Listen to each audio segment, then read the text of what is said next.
बिस्मिल्लाहिर्रहमानिर्रहीम। अल्लाह के नाम से शुरू जो बहुत मेहरबान और नहायत ही रहम करने वाला है। तमाम देखने और सुनने वालों को मेरा सलाम। मेरी प्यारी सी यूट्यूब फैमिली, कैसे हैं आप सब लोग? उम्मीद करती हूँ कि अल्लाह पाक के करम से आप सब लोग ठीक होंगे। अल्लाह पाक सबको ठीक रखे और अपने हिफ्ज़ व ईमान में रखे। वेलकम बैक कहूँगी अपने सब्सक्राइबर्स को और रिक्वेस्ट करती चलूँगी उन नए लोगों से जो कि आज फ़र्स्ट टाइम मेरी वीडियो पे आए हैं।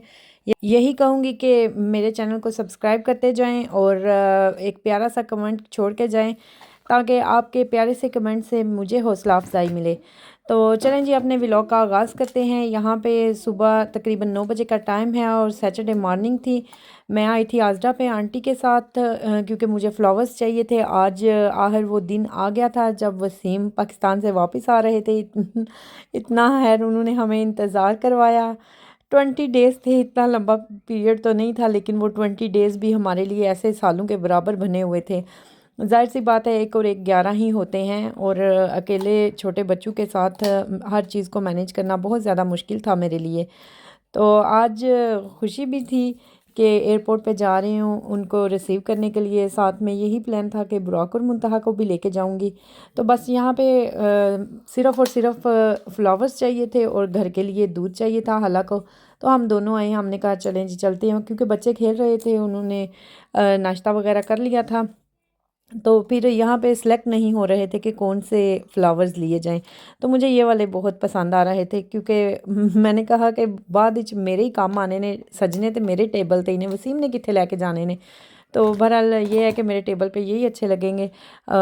येलो, रेड और ग्रीन, सारे इसमें मल्टी कलर्स थे क्योंकि पहले जितनी बार भी वसीम लेके आते हैं तो वो सारे सिमिलर ही थे। तो ये मुझे थोड़ा बुके जो है वो डिफरेंट सा लगा।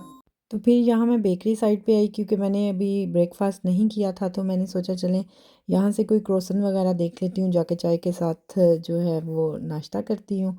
तो बस यहीं पे मैं ढूंढ रही थी कि किस साइड पे क्रोसन पड़े हुए हैं, क्योंकि ज़्यादातर मैं इस वाले अजरा पे नहीं आती, मैं दूसरे वाले अजरा पे जाती हूँ। तो हर स्टोर की डिफरेंट डिफरेंट उन्होंने चीज़ें रखी होती हैं। कोई चीज़ कहीं पड़ी होती है, कोई चीज़ कहीं, डिफरेंट डिफरेंट इन्होंने सेक्शंस बनाए होते हैं।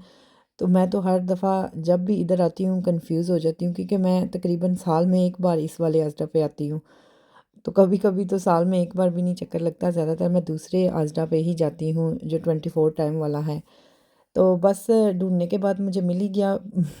और यहाँ पे आंटी जो हैं वो अपने लिए कुछ चीज़ें ले रही थी।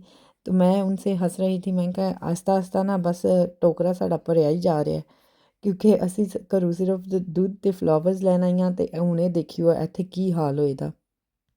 ਤੇ ਫਿਰ ਉਹ ਕੁਝ ਹੀ ਹੋਇਆ ਜੇ ਕੋਈ ਮੈਂ ਤੁਹਾਨੂੰ ਕਿਹਾ ਸੀ। ਇਹ ਵੇਖੋ ਮੈਜਿਕ, ਹਾ ਹਾ ਹਾ। ਭਰਿਆ ਗਿਆ ਨਾ ਟੋਕਰਾ। ਲੈਣ ਸਿਰਫ ਘਰੋਂ ਦੁੱਧ ਆਈਦਾ ਹੈ ਤੇ ਨਾਲ आलतू फालतू चीज़ां चुक लीदा है। और फिर यहाँ पे मैं आंटी को यही बोल रही थी, ਇਹ ਤੇ ਸਾਡਾ ਪਾਕਿਸਤਾਨੀਆਂ ਦਾ ਹਾਲ ਹੈ ਨਾ, ਅਸੀਂ ਖਾਲੀ ਦੁੱਧ ਲੈਣ ਆਵੀਦਾ ਹੈ ਤੇ ਨਾਲ ਐਡਾ ਟੋਕਰਾ ਅਸੀਂ ਭਰ ਲਈਦਾ ਕੱਪੜਿਆਂ ਦਾ ਤੇ ਦੂਜੀਆਂ ਚੀਜ਼ਾਂ ਦਾ। ਚਲੋ, ਜਿਹੜੀ ਮੇਨ ਚੀਜ਼ ਹੈ, ਕਿੰਨੀਆਂ ਬੋਤਲਾਂ? ਹਾਂ, ਲੇਕਿਨ ਇਹਨਾਂ ਦਾ ਸਟicker ਬਲੂ ਹੀ ਹੈ। ਕਿੰਨੀਆਂ ਬੋਤਲਾਂ ਚਾਹੀਦੀਆਂ ਨੇ?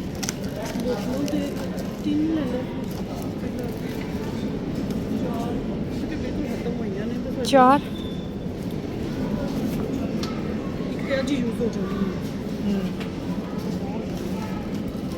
सही, चलो। और फिर बस घर जाके मैंने बच्चों को रेडी वगैरह किया, खुद रेडी हुई और यहाँ पे हम लोग निकल पड़े थे एयरपोर्ट के लिए। और बुराक और मुंतहा को मैं साथ लेके जा रही थी क्योंकि बहुत ज़्यादा एक्साइटेड थे। और अगर वेदर की बात की जाए तो मौसम आप लोगों के सामने है। बस ना गर्मी थी, ना सर्दी थी, ना धूप थी, ना छाँव थी। ना बारिश थी तो ना खुश्क मौसम सी, ਇਹੋ ਜਿਹਾ कोई हाल सी ਜਿਹੜਾ ਤੁਹਾਡੇ सामने। तो फाइनली हम लोग एयरपोर्ट पे पहुंच आए और ये रहे मेरे दो पिद्दे। माशाल्लाह से इतने एक्साइटेड थे ना। तो बस गाड़ी पार्क की हम लोगों ने, पास में ही पार्किंग मिल गई थी इजीली। और हम लोग जा रहे थे एयरपोर्ट वाली साइड पे, लेकिन साथ ही वसीम का फ़ोन आ गया कि मैं बाहर निकल आया हूँ एयरपोर्ट से, तो आप लोग किधर हो? मैंने कहा हम लोग तो अभी पार्किंग से निकल रहे हैं, क्योंकि पार्किंग थोड़ी सी दूर थी। और वो रहे सामने वसीम और बुराक और मुंतहा को तो पहले वसीम नज़र ही नहीं आ रहे थे। तो मैं कह रही थी वो देखो सामने बाबा। तो ये आगे पीछे देख रहे थे। तो एकदम बहुत ज़्यादा एक्साइटेड हो गए, उन्हें समझ ही नहीं आ रही थी कि बाबा को कैसे मिलना है या क्या। तो मुझे बड़ी हंसी आ रही थी कि शाय भी फील करना शुरू हो गई इतने ज़्यादा दिनों के बाद, जो जाहिर सी बात है मिले थे। तो मैं बस इनकी वीडियो ही बना रही थी ताकि इनकी ये जो मूवमेंट्स हैं ये मैं कैच करूं कि फ़र्स्ट टाइम इस तरह वसीम इनसे दूर गए और वापस किस तरह इनसे मिले, ताकि जब ये बड़े हों तो खुद को देख के खुश होते रहें कि हम अपने बचपन में क्या करते रहे। क्योंकि जब हमारा बचपन था तो हमारी नानी अम्मा तो खैर नहीं थी, दादी फूफो हालाएँ हमें बताती होती थी कि आप बचपन में ऐसे थे, आप बचपन में क्या करते थे, शरारती थे या क्या। तो सुन सुन के बड़ा मज़ा आता होता था। तो अब तो खैर सारे ही दूर, और आजकल बच्चे भी अपने रिश्तेदारों के साथ इतने अटैच नहीं होते कि फ़ोन पे घंटों घंटों बात करें। तो ये है कि उनके लिए बस यही मेमोरीज़ बन रही हैं। तो यहाँ पे हम लोग फिर घर आए। जाना तो बेसिकली हाला की तरफ था क्योंकि मिकाइल भी उधर था और हाला ने खाना भी बनाया हुआ था। तो लेकिन एयरपोर्ट के साथ ही बिल्कुल हमारा घर है। तो पहले हम लोग इधर आ गए क्योंकि वसीम बोल रहे थे कि उन्होंने फ़्रेश होना है, कपड़े वगैरह चेंज करने हैं। तो मैंने सोचा चले मैं भी बच्चों को घर जाके दूध वगैरह दे लूँ, इनकी नेपीज़ वगैरह अगर चेंज करनी है तो वो कर लूँ, ये भी फ़्रेश हो जाएँ, थोड़ा वसीम के साथ टाइम भी स्पेंड कर लें। तो फिर तब तक शाम हो जाएगी। तो उधर चलेंगे हाला की तरफ, खाना वगैरह खा के तो मिकाइल को लेके तो फिर घर आएंगे। तो यहाँ पे मज़े की बात, वसीम का जो सामान है वो तो आया ही नहीं। बस जो हैंड कैरी था वो आ गया क्योंकि ऑब्वियसली वो इनके पास था। इनकी फ़्लाइट जो है वो वहाँ लाहौर से ही लेट हो गई थी, तो फिर इनको सामान जो है वो मिला ही नहीं। तो ये बुक करवाए थे एयरपोर्ट पे, अपनी रिपोर्ट करवाए थे। तो उन्होंने यही बोला था कि 2 से 3 दिन के अंदर अंदर ये हमारे घर ही डिलीवर कर देंगे। तो मुझे बहुत ज़्यादा दुख हुआ क्योंकि मैं बहुत ज़्यादा एक्साइटेड थी कि मेरे कपड़े आ रहे हैं, मेरी चीज़ें आ रही हैं। तो बहरहाल कोई नहीं, 2-3 दिन और सब्र करना था। तो यहाँ पे मैंने कहा चले हैंड कैरी तो खोलूँ, इसमें क्या है, बता रहे थे कि हैंड कैरी में भी एक तो तुम्हारा सूट पड़ा हुआ है। तो जिसके लिए तो मैं बहुत ही बेताब थी, बहुत बेसब्री हुई पड़ी थी कि मैं जल्द से जल्द इसको खोलूँ और अपने कपड़े देखूँ। तो बस वही बात हुई कि इसमें 2 से 3 सूट मेरे निकले थे। तो मैं इन्हीं को देख के खुश हो गई। तो बाकी का जो व्लॉग है वो मैं आप लोगों के साथ बाद में शेयर करूँगी, जब हमें सामान मिला सारे कपड़े जो है खोल के मैं आप लोगों को दिखाऊँगी, शेयर करूँगी। तो यहाँ पे देखे फिर पहुँचे हम लोग हाला की तरफ। और हाला ने बहुत ही मज़े का खाना बनाया हुआ था, सारे का सारा। चना चाट थी, साथ में लज़ानिया था, बिरयानी थी, चिकन रोस्ट था, लैम का सालन था, कबाब थे। और अभी वीडियो में देख के ना फिर से मेरे मुंह में पानी आ गया। यकीन करें इतने मज़े का सारा कुछ बना हुआ था ना। हाला बहुत मज़े की कुकिंग करती हैं और ज़्यादातर मैंने इन्हीं से सीखी हुई है। और मैं ख़ुद भी मज़े की कुकिंग करती हूँ।